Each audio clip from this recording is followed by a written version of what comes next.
सवाल थोड़े से बढ़ गए हैं और सारे सवाल ऐसे हैं जो बड़े रेलेवेंट है और जो आप डेफिनेटली जानना चाहते होंगे। आपके मन में जो है मैंने वो यहाँ पर मेरे शब्दों में उतारा है, गौर फरमाइएगा। इरशाद इरशाद करें, जरूरी थोड़ी कि मतलब इरशाद खाली शेर बोले तभी करना चाहिए, ऐसे भी हो सकता है। हाँ, तो शुरुआत पर खरीदें या बेचें, ये आज का पहला सवाल है आपके लिए। क्या निफ्टी फिर से लाइफ हाई बनाएगा? निफ्टी बैंक निफ्टी दोनों मान लीजिए। क्या बैंक निफ्टी 60,000 को पार करने के लिए तैयार है? क्या निफ्टी 26,000 और बैंक निफ्टी 59,000 पर एक मजबूत सपोर्ट बना चुका है? क्या ये लेवल अब सेफ है? ये जानना समझना भी है जरूरी। कल लाइफ हाई बनाने के बाद बाजार फिसले क्यों? ये सवाल सबके मन में जरूर है। खरीदारी के लिए क्या है बेस्ट लेवल अगर आज फिर से मौका मिले तो? लाइफ हाई पर है, प्रॉफिट बुकिंग करें या इंतजार करें? ये भी जानना समझना जरूरी है। इसके अलावा कल आपने देखा स्मॉल कैप इंडेक्स लाल निशान में अकेला नीचे बंद होता हुआ नजर आया, तो क्या ऐसे में मिड और स्मॉल कैप शेयरों के गिरने का डर या रिस्क अभी भी है, ज़्यादा है कंपैरेटिवली? मिस कर दिया है तो अब नई खरीदारी, फ्रेश खरीदारी कहाँ करनी है? और आखिरी सवाल सबके लिए, ट्रेडर्स और इन्वेस्टर्स इस बाजार में क्या करें? ये है बड़े सवाल। कोई मिस तो नहीं हुआ सर? अगर हो गया तो मैं आगे पूछूं। बिल्कुल। हाँ। सर खाली मैंने एक सवाल मिस किया है, मैं बता दूं। मिस भी इसलिए कि वो ग्लोबल मार्केट का मैंने नहीं डाला क्योंकि कल अमेरिका बंद है, लेकिन अमेरिका पे ग्लोबल पे जो कुछ डेवलपमेंट है हल्की फुल्की चर्चा हम कर ही लेंगे। ठीक है, बिल्कुल डेफिनेटली उस पर हम फोकस करेंगे। वैसे तो आज भी हाफ डे ही रहने वाला, तो छुट्टी वाले मूड में ही है। लेकिन सर हमारे मार्केट से ही शुरुआत करेंगे। 26,100 ये ब्रेकआउट कंफर्म है। कल हमने बहुत जबरदस्त ट्रेंड देखी, लेकिन क्या अब ये हमारे लिए स्ट्रॉन्ग लेवल बन चुका है? देखो है नहीं है, मुझे नहीं पता। जैसे रिलायंस का ब्रेकआउट कंफर्म हुआ, आपने बार बार लगातार पूछा और आप कंफर्म करवा के मानी।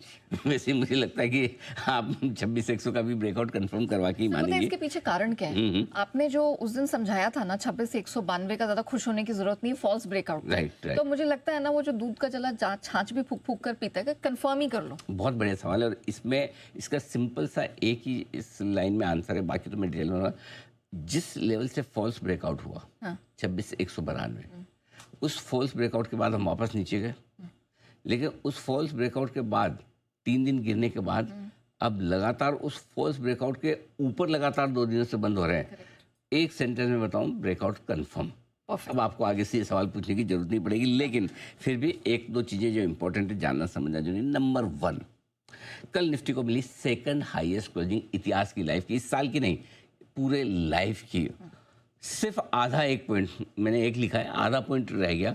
अगर 26,216 पर निफ्टी बंद होता तो लाइफ हाई बना देता क्लोजिंग बेसिस पे। 0.45 से रह गया। 0.45, आधा पॉइंट से रह गया।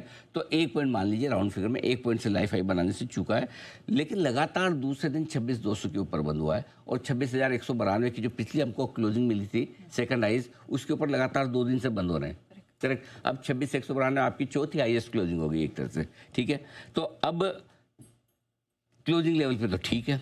पिछले एक महीने से 25,800 26,100 की रेंज में बाजार फंसा हुआ था और पिछले 12 दिनों में नेहा ऐसा 3 बार हुआ है जब 26,100 को पार करने की कोशिश की।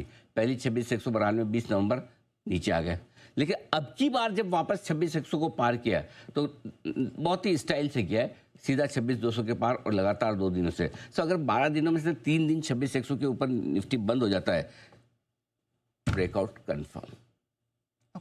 26,100 का ब्रेकआउट कंफर्म। ब्रेकआउट कंफर्म का मतलब क्या है कि वापस हम 26,100 के नीचे नहीं जा सकते, नहीं। ब्रेकआउट कंफर्मेशन का मतलब ये नहीं होता। अच्छा। ब्रेकआउट कंफर्मेशन का मतलब ये होता है कि बाजार एक नई रेंज में जाने की तैयारी कर रहा है। ओके। ठीक है, और उस नई रेंज की वैलिडिटी, ये ब्रेकआउट अब कब तक कंफर्म रहेगा? ये ब्रेकआउट तब तक कंफर्म रहेगा जब तक कि 25,850 वो लेवल है। तो मैंने 25 पॉइंट का कुशन लेके दिया है, 25,825 के नीचे बंद ना हो। जब तक 25 तारीख का हमारा लो था 25,857 का, 26 का लो था 25,842 का। तो इफेक्टिवली 25,850 के आसपास स्ट्रॉन्ग सपोर्ट ले रहा है और यहीं से वापस आपने लाइफ हाई बनाया है। तो जब तक 25,825 के नीचे बंद ना हो, ये ब्रेकआउट कंफर्म है और बरकरार रहेगा। तब तक ये मन ना मानिए कि अगर वापस 26,100 के नीचे आ जाए आपका ये मन का, अरे यार ये तो क्या हो गया, कितनी बार फॉल्स ब्रेकआउट ना। ब्रेकआउट कंफर्म हो गया, लेकिन आपके इस ब्रेकआउट पे आपको अपसाइड ट्रेड करनी है और वो अपसाइड बड़ी ट्रेड करनी है। वो अपसाइड 26,500 के लिए होगी, 27,000 के लिए होगी, लेकिन वो अपसाइड आपकी कब रिवर्स होगी, कब आपकी वो अपसाइड खत्म होगी, ब्रेकआउट कब खराब हो जाएगा? जब आप 25,825 25,800 के नीचे बंद हैं। ठीक है, क्रिस्टल क्लियर है एकदम? Done. बिल्कुल, ये ध्यान में रखिए, ठीक है। अब ब्रेकआउट के बाद बड़े टारगेट मैंने बता ही दिया आपको, 26,500 27,000 के आसपास के निकल के आते हैं। सो पॉइंट सिंपल क्या है, 26,200 आप यहाँ हैं, 26,100 का ब्रेकआउट कंफर्म, 26,200 से लेकर 25,800, ये 400 पॉइंट की रेंज आपके लिए बाय रेंज है। ओके, सिंपल, इस रेंज में जब भी मौका मिले आपको खरीदना है। जिस दिन हम 26,800 के नीचे बंद होते देखेंगे, 25,800, 25,800 माफ कीजिएगा, सॉरी ठीक है, ब्रेकआउट कंफर्म होने के बाद भी बाजार वापस करेक्शन मोड में है। बस तब तक आप एंजॉय कीजिए। अब आपको एकदम क्लैरिटी है, 25,800 26,200 मेरा बाइंग जोन बन चुका है इस ब्रेकआउट के बाद। ठीक है, डन, बड़े टारगेट 26,500 27,000, क्लियर है एकदम क्रिस्टल। एकदम एकदम। अच्छा सर, जब ये ब्रेकआउट मिल गया, सब कुछ क्लियर हो गया, हमने क्लोजिंग भी रिकॉर्ड हाई के काफ़ी करीब की, हम फिसले क्यों? क्या ये स्वाभाविक था, एक्सपेक्टेड था, नेचुरल था? देखो, मुझे कोई आश्चर्य नहीं हुआ कि हम फिसले क्यों, क्योंकि हमने कल सुबह सारी अच्छी चीज़ों के बीच में बहुत साफ साफ एक राय दी थी कि आज का सबसे बड़ा रिस्क क्या है। वो तो मैंने तब बताया जब आपने पूछा भी था, पॉजिटिव ही पूछे थे, फिर भी मैंने कहा था कि रिस्क वाली भी मुझे बताना जरूरी है। आपने पॉजिटिव पूछा, अच्छी बात है। और वो रिस्क सबसे पहला पुट कॉल रेशियो का था, 1.45 निफ्टी का पुट कॉल रेशियो था आपका ओवरबोट, और उससे एक करेक्शन आना लाजमी था। वो करेक्शन सुबह सुबह आ जाता, अच्छी बात थी, तो हम दोपहर में मजबूत हो जाते ज़्यादा। दोपहर में अब कहाँ करेक्शन किस लेवल से किस वक्त आएगा, ये तो मतलब कोई कुंडली देख के बता सकता है निफ्टी बैंक सेंसेक्स की, करेक्ट, ये आपके हाथ में थोड़ी कब आएगा, करेक्ट, लेकिन आएगा ये आपको पता है, राइट। तो कल वो करेक्शन एक तरह से आपका आ गया, और वो सेंसेक्स के वीकली एक्सपायरी का भी दिन था, तो आपके लिए वो भी कोइंसाइड हो गया। तो मेरा ये समझना कि कल ओवरबोट लेवल से एक तो पहला कारण तो ये था, जब मार्केट ओवरबोट होता है अपने आप मार्केट अपने आप को सिस्टम को ठीक करने की कोशिश करता है, कमजोर ट्रेडर्स को मार करता है। दूसरा कारण ये रहा, कल हल्की फुल्की बिकवाली आई, लाइफ हाई के दिन भी एक हल्की फुल्की बिकवाली तो एफआईज ने की है, करेक्ट। तो दूसरा कारण है।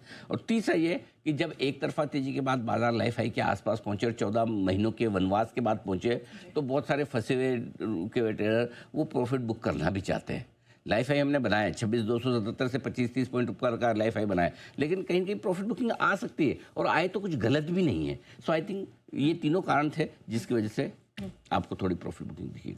And at the cost of repeating my self, मैं चाहूंगी कि दर्शक इस बात पे ध्यान दे, क्योंकि जोश में आपको होश नहीं खोना है, और यहीं पर हैंड होल्डिंग जी बिजनेस आपकी करता है। कैटेगोरिकली कल कहा गया था, भले ही लाइफ हाई बने, स्ट्रेंथ हो, लेकिन ये जो निफ्टी की पीसीआर का डेटा आपके सामने इसलिए रखा था ताकि आप सतर्क रहें कि किसी भी तरह का करेक्शन के लिए आप तैयार रहें, और हूबहू वही होता दिखा है। सबसे पहला डेटा जो आज सावधानी का संकेत दे रहा है वो है पुट कॉल रेशियो निफ्टी का, 1.45 पर है, ये ओवरबॉट है पुट कॉल रेशियो।